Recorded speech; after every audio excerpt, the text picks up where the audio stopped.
lupa subscribe.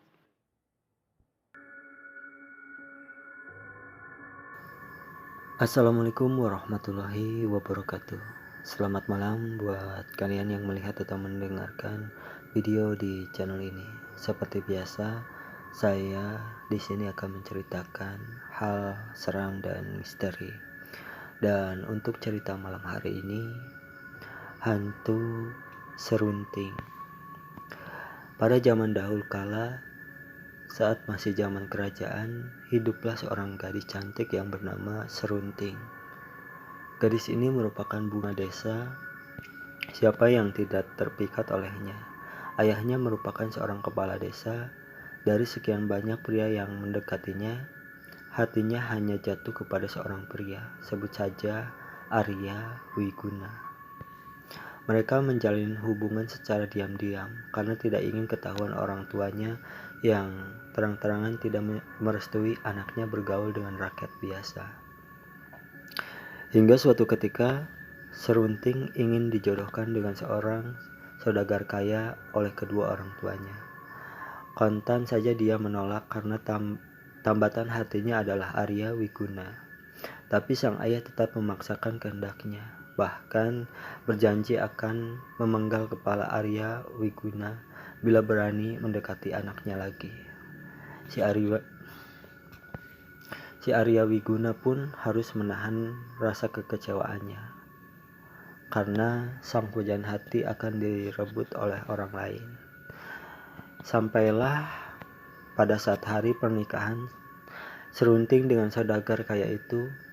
Pesta meriah telah disiapkan dan para undangan telah datang. Namun Serunting masih gundah gulana di dalam kamarnya. Ia tidak bisa menikah dengan orang yang tak ia cintai. Maka dari itu, ia menyuruh seorang sahabat untuk membantunya melarikan diri dari rumah. Dan akhirnya Serunting pun berhasil kabur dari rumahnya. Ia lalu menemui Arya Wiguna. Ia mengajak Arya Wiguna lari sejauh-jauhnya meninggalkan desa itu. Yang penting mereka bisa hidup berdua. Lalu mereka pun berlari ke hutan. Ketika ayahnya mengetahui bahwa anaknya kabur bersama Arya Wiguna, sang ayah pun murka dan menyuruh semua pengawalnya untuk menangkap Serunting hidup-hidup dan memenggal kepala Arya Wiguna. Berhari-hari Serunting dan kekasihnya menelusuri hutan rimba tak berujung agar tidak ditemukan oleh pasukan ayahnya. Hingga akhirnya mereka tertahan di sebuah pohon besar di tengah hutan sambil menahan rasa lapar dan haus. Mereka berpelukan. Arya Wiguna yang melihat Serunting lemas tak berdaya memutuskan untuk mencari makanan dan air. Dia menyuruh Serunting untuk menunggunya di bawah pohon itu sampai ia kembali. Serunting pun hanya bisa berkata, "Aku akan menunggumu di sini sampai kapanpun." Dan mereka pun terpisah. Serunting yang hanya sendirian cuma bisa berdiam diri menunggu. Siang pun berganti malam, tapi sang kekasih tak kunjung kembali. Besok pun begitu. Serunting bimbang, ia harus berbuat apa? Takutnya kalau dia mencari Arya Wiguna, taunya si kekasih kembali. Lagian hutan luas begini bisa saja tersesat. Hari pun berganti. Serunting yang kelaparan tetap setia menunggu. Ia makan tumbuh-tumbuhan di sekitar pepohonan, memakan hewan-hewan kecil yang ada di dekatnya, meminum air dari akar pohon demi menunggu sang kekasih kembali. Ia bertahan hidup hingga berbulan-bulan.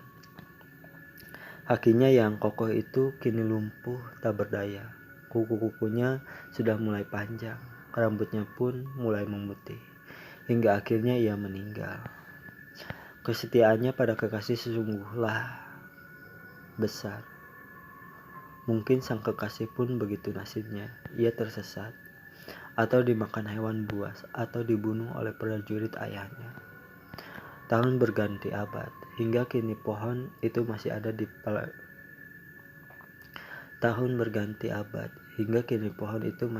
Palembang, tepatnya di Kertapati, daerah Keramasan, di pinggiran rel kereta api. Dari zaman Belanda, tak ada yang bisa menebang pohon itu, dan sudah banyak korban yang meninggal hanya untuk merobohkan pohon tersebut. Kejadian aneh di sekitar wilayah itu pun sudah menjadi hal yang lumrah bagi masyarakat. Mereka selalu berkata, "Hati-hati, nanti ada hantu serunting." Tidak jauh dari tepian rel kereta api itu ada sebuah rumah, namun hingga kini tak berpenghuni. Menurut warga di sana, rumah ini tidak bisa dihuni. Keluarga yang tinggal di rumah itu pasti tertimpa musibah kematian. Makanya di sekitaran pohon serunting ini hanya diisi oleh kebun-kebunan rakyat saja, tidak ada pembangunan. Jika kereta melintas tempat ini, tak jarang semua orang menutup jendela saat malam karena takut melihat sesuatu yang menakutkan. Banyak sekali pengalaman mistis orang-orang di sana. Menurut yang pernah melihat, serunting itu menyerupai kuntilanak, namun bertubuh besar seperti gelang wewe. Rambutnya panjang hingga ke tanah, giginya bertaring dan kukunya tajam bercakar. Hingga kini cerita itu akan menjadi legenda di masyarakat Palembang. Itulah cerita untuk malam hari ini. Bila kalian suka dengan video di channel ini, tinggalkan like, comment, share, dan subscribe. Dan jangan lupa juga nyalain loncengnya biar nggak ketinggalan jika ada video-video baru di channel ini. Terima kasih. Assalamualaikum warahmatullahi wabarakatuh.